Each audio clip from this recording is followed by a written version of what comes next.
Hello, everybody in YouTube. This is Dan, and welcome to welcome back to Lake of Voices. I was struggling to decide whether this is a welcome back or welcome to, but considering that I'm going to do something different today, and that is instead of starting a new run from the beginning, what would have been welcome to, I'm going to do actually something different from what my other runs have been, and I'm going to actually start off from a save point. So welcome back. And my idea is I was interested at the point in the Marvelous Margret run where the guide gave us several choices at the end where we could either go with him or we could choose somebody to follow the guide. This is in the second night where he decides that he's only going to take one person under his protection because the lamp or the last lantern is out, and he's the only one with any light source. And in the Marvelous Margret run, I decided to let Bemelle go with him, but the other options are to allow Margret to go with him, and we would go with Bemelle. And then a couple of other options. There is nobody goes with the guide, and there is one where Kikka goes with the guide. And I was just curious about what those choices would cause, because it seems that any of those choices would lead to a new ending. Because yeah, you would.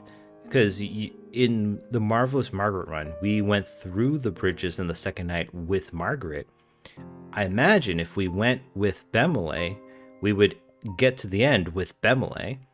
And there are the other two options where we could go with the guide. And my best bet, the other two die.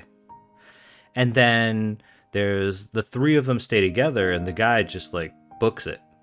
So I don't know how many of those choices I'm going to be able to do in today's run, but I decided that, it'd be kind of cool to see what's there, like what those choices would come to. And we did see the Margret run, and I was thinking maybe we would allow Margret to go with the guide and we would go with Bemelle and see how that pans out. Because if you watched the Margret run, which I hope you did, because this is the alternate choice, alternate run. I'm not sure right now how I'm going to label it, but it's going to be Marvelous Margret and then alt ending or alt choice or something like that. You'll have known by the time this posts. Anyways, there was a point where Margret came up with the incredibly clever idea of ripping pages out of a book, setting those ablaze, and tossing them like fireballs. And it helped Kikka and Margret get to the end. Now, we're not going to have that with Bemelle. Unfortunately, he seems like a great guy. He's very positive, uplifting. He's very much wears his emotions on his sleeves, but a scholar he is not. And I'm not saying that to put him down. It's just everybody has their strengths. And for Margret, it was her intelligence, which is why she came up with that. But with Bemelle, he seems to be much more of the physical nature. So perhaps there is some fancy dodging, I don't know, that he and Kikka do. I would be interested to see that.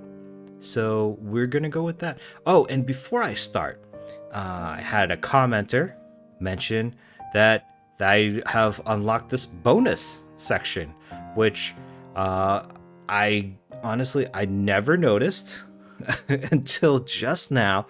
I just always assumed that it was the same menu and everything, so I had no clue.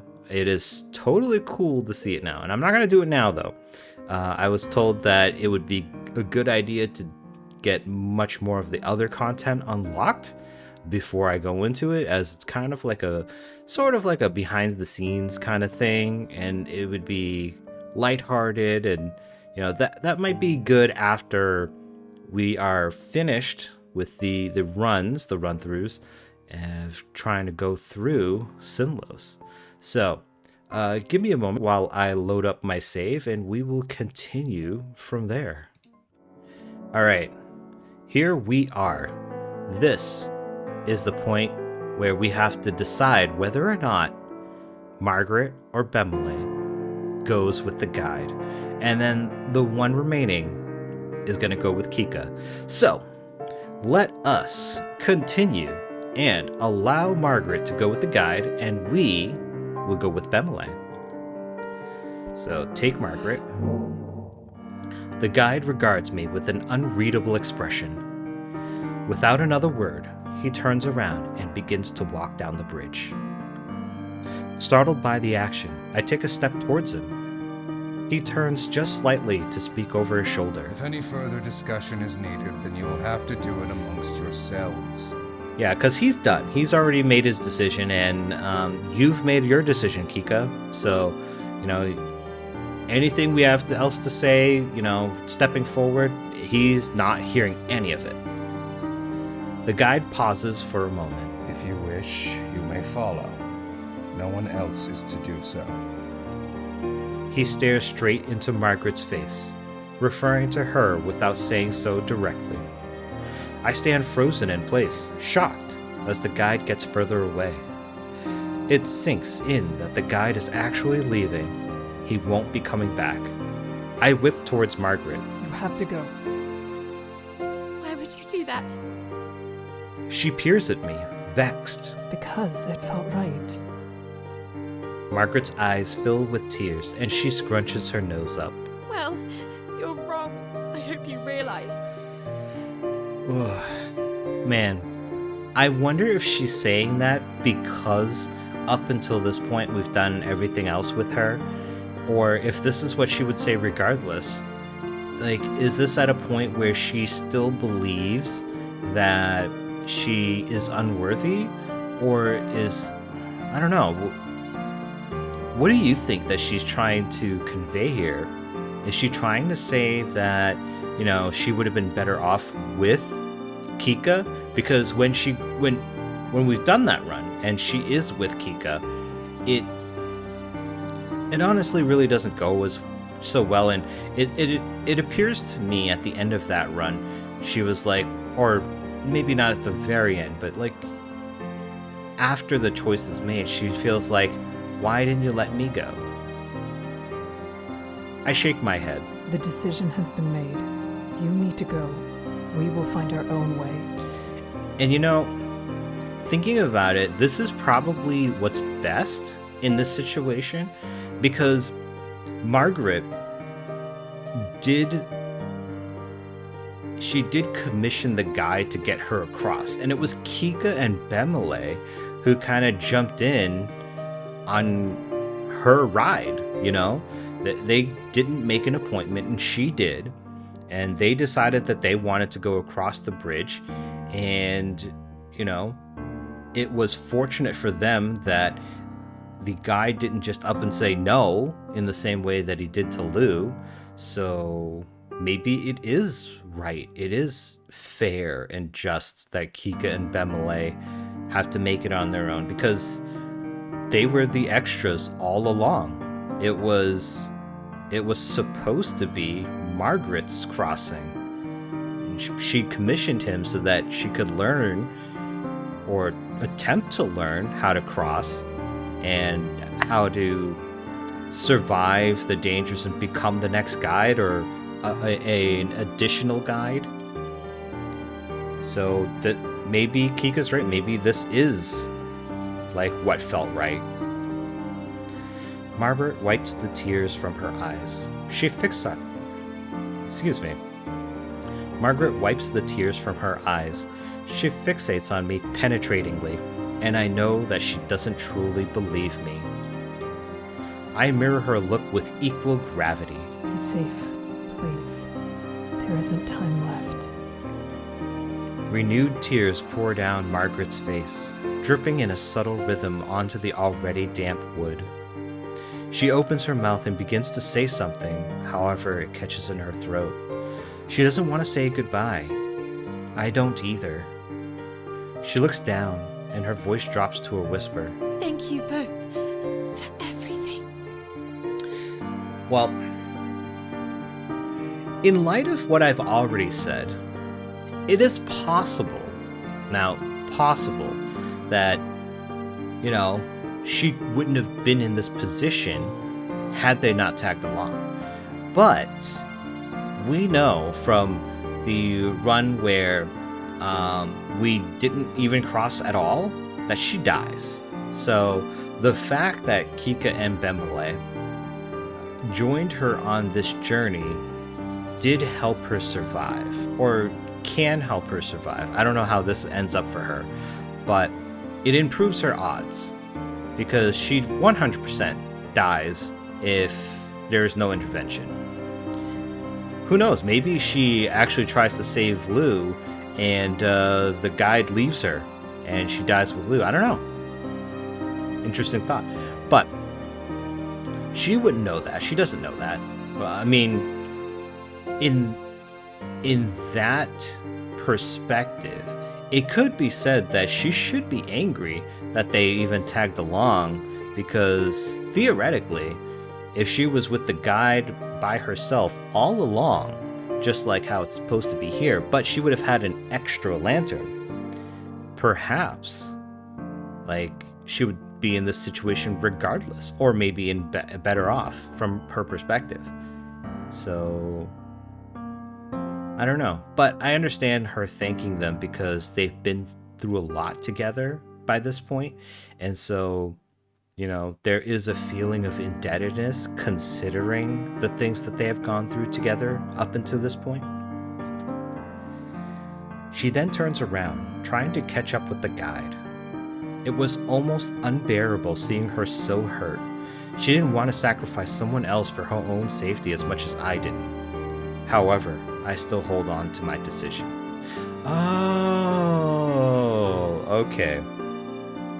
So she wasn't telling Kikka, "Oh, you'll learn. This was the wrong decision." She was saying that because she felt guilty. She didn't want to sacrifice Kikka and Bemelle to save her own neck. I took it as she was upset and saying, "You made the wrong decision. You'll see. I'm better than you think. You'll see. You'll see." That's kind of how I took it. But now, after all this, I see that her thought process, presumably, is that, you shouldn't have to die for my sake. I feel guilty for, going with the guide and surviving. But, honey, just because we are with the guide does not mean that you're 100% going to survive. So, I mean, he knows the ways across the bridges, but he might just leave you behind to save his own neck. So, maybe that's how that she dies when nobody comes along. He just leaves her. She's like, peace. Anyways, let's continue. My only regret is that it wasn't only myself who was left in the dark. We both stand alone, consumed by a creeping darkness. I gulp in a breath and exhale it slowly. My eyes are drawn back over to Bemelle. It is difficult to face him after the choice I made. Yet, I am determined to accept my own decision and do whatever I can in order to still assure his safety. He doesn't look at me at all, and instead he watches the path the others disappeared down. He seems almost introspective. There's a pocket of silence between us before he speaks. I'm glad we were able to help someone this time. I wasn't of much use. Hey, don't be so hard on yourself, man.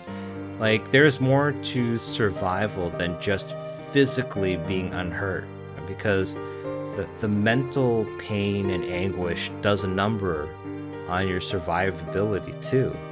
And if out of anybody here, Bemelle is the guy to help you mentally. He will help your heart.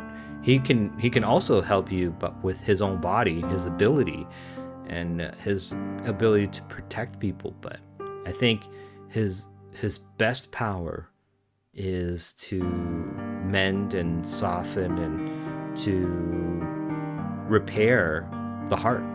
He's that type of guy, you know? He's just like a good guy. Yeah. Yeah, I'm gonna go with that. I don't know what to say. Bemelle takes my silence as an invitation to continue. I can't tell if this will work out for the best once everything is said and done. But we don't have the luxury of pondering over all those possibilities right now. Indeed, we do not. He finally turns to face me. His lips curl into a slight smile. We need to hurry if we're going to beat the two of them to the other side. There it is. That optimism, that positivity. Like the other, like Kikka and Margret, yeah, they're strong in their own ways, but Bemelle, he's got it where a lot of people don't. He's got the heart. I match his smile and gratefully nod. Bemelle is a good man. I can't help but be in awe of how understanding he was of what I did. I put not only both our lives on the line, but this also risks no one arriving to help our cause. As the guide said, everything could be for naught because of me. Still, his brightness doesn't fade even in this cold void, and what Bemelle said is right. I shouldn't get caught up in my own thoughts right now. It isn't over. The two of us dash forward and take another branching path out of the bridges.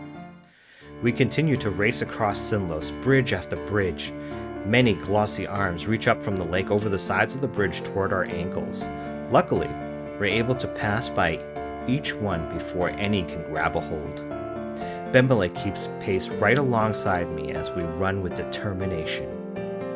Oof! Our confidence is shattered as we turn down another path and are forced to come to a halt. In the distance, we see it. A mass of slow-moving creatures creeping our way.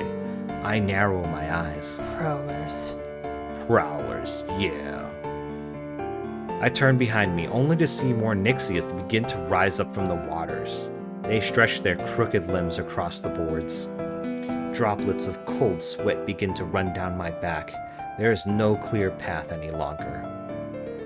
Even if we light a match to set aside a bridge on fire, it's possible that not all of them will leave, and then we'd be trapped by both flames and monsters.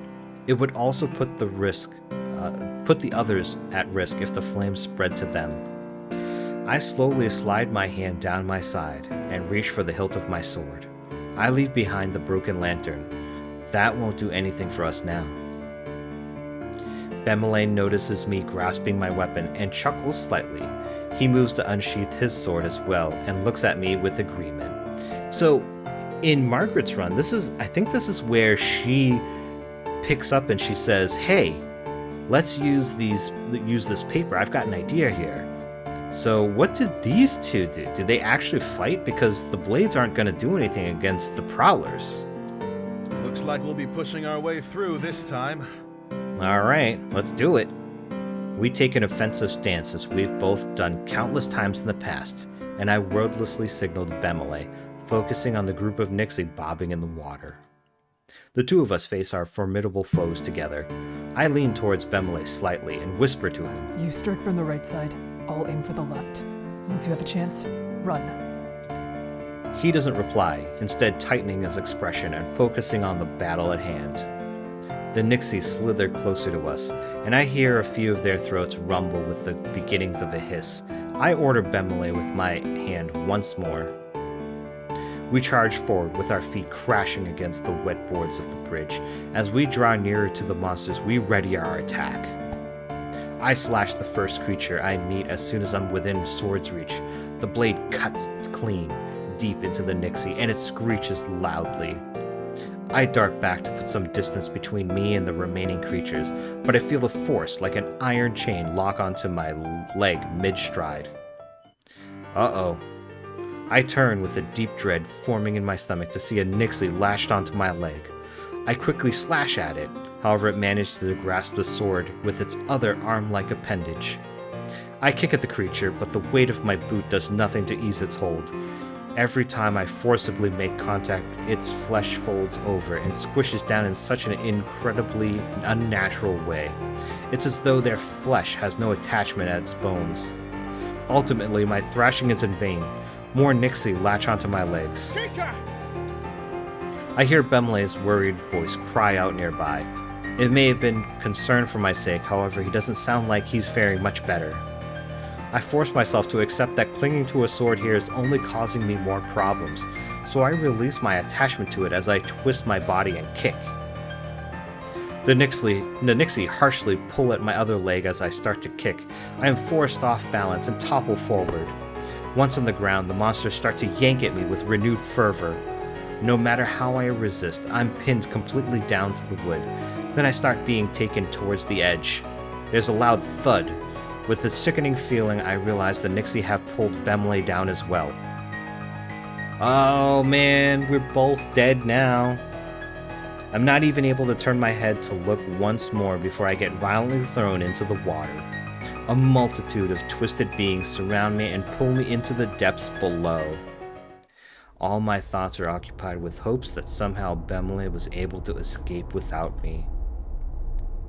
Yeah, okay. That sucks, man. That sucks. So, I wonder if we had taken all Bemelle's steps at that point, what would happen if we would actually get through with Bemelle or not?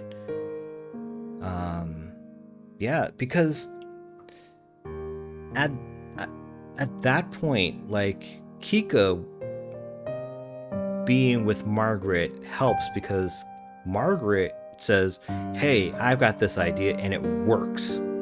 And I knew that, like, with Bemelle, we weren't going to have that. It was just going to be, like, their force and athleticism. But I thought maybe they could have made their way through with just their athleticism. So it looks like we don't get to the other side if we choose Bemelle there. But I wonder if the choice, that particular choice with Bemelle would be different if we had made other choices with Bemelle prior to that. I don't know. I really don't know. And at this point, with so many runs that I've done and so much time in between, I don't know at this point, like, where I would go. Like, you know, if I had done this in a very organized manner, I would have been like, all right, this choice and this choice makes these choices and this branch and this branch. And I would have made note, but I didn't do that. So yeah, there's that. But you know what? Doing it methodically like that, it doesn't seem as fun. I had no idea that this was going to happen. And now that it did, yeah, I mean, I seen it. I think what I'm going to do is the next thing I'm going to do is I'm going to go with all three of them, and nobody's going to go with the guide. So at that point, we're going to have both Bemelle and Margret. So with Margret in the party, we'll be able to get by. But I wonder what happens if, like, with the three of us, there was that point where the bridge narrows and they have a hard time because the Nixi are on both sides, and like, they're trying to cross through the narrow bridge, but you know, they had to share responsibilities for the fireballs, and that was because, like, there was only so much room to be able to maneuver. And with an extra person, I wonder if that causes a failure there. And with that said, it feels like I just kind of stumbled upon Margret being able to get across, you know, in the Marvelous Margret run. I didn't plan it out that way, but it seems like, you know, there's that. So I don't know. I think what I'm going to do is I'm going to end this choice here because it's actually a decent amount of time. And what I'll do is I'll pick up again, and this time we'll choose to stay with everybody. So the guide would just go on his own and he'll just do his own thing. And we'll see how the three of our intrepid adventurers fare as a group. I hope you guys have enjoyed so far, despite the death. I mean, yes, Kikka died, Bemelle died, but you know what? At least they went down together. And yeah, we'll see how things fare with the group of 3. It seems that they all are able to compensate for each other's weakness. So perhaps there is some, some level of faith, a level of hope, maybe a good chance that things will go well. I hope you guys will join me for that one. And until then, bye.